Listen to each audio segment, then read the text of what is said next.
नमस्कार दोस्तों, BR07 news में आप सभी का स्वागत है। हायाघाट मुख्यालय का सीधा सड़क संपर्क भंग। बागमती नदी के जलस्तर में जारी वृद्धि के कारण हायाघाट प्रखंड मुख्यालय का जिला मुख्यालय से सीधा सड़क संपर्क सोमवार को भंग हो गया।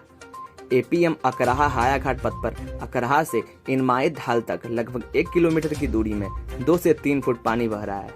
यहाँ नाव चल रहा है। हालांकि हायाघाट जाने के लिए भाया जटमलपुर एवं हथौड़ी होकर वैकल्पिक सड़क चालू है। इसके अलावा ट्रेन रूट भी चालू है। दूसरी ओर बाढ़ के पानी से नया टोला, सराय हामिद, घराड़ी एवं शेरनिया ढाब टोला पूरी तरह घिर गया है। यहाँ आवागमन का एकमात्र साधन नाव है, जिसकी किल्लत है।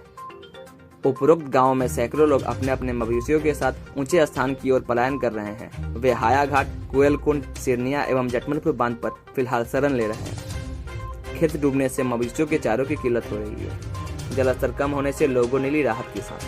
कमला बलान नदी का जलस्तर नीचे उतरने लगा है, जिससे रिवर साइड में रहने वाले लोगों ने राहत की सांस ली। अंचल के बात गांव निवासी कमलेश कुमार ठाकुर ने बताया कि सोमवार की दोपहर से कमला बलान नदी का जलस्तर तेजी से नीचे उतरने लगा है।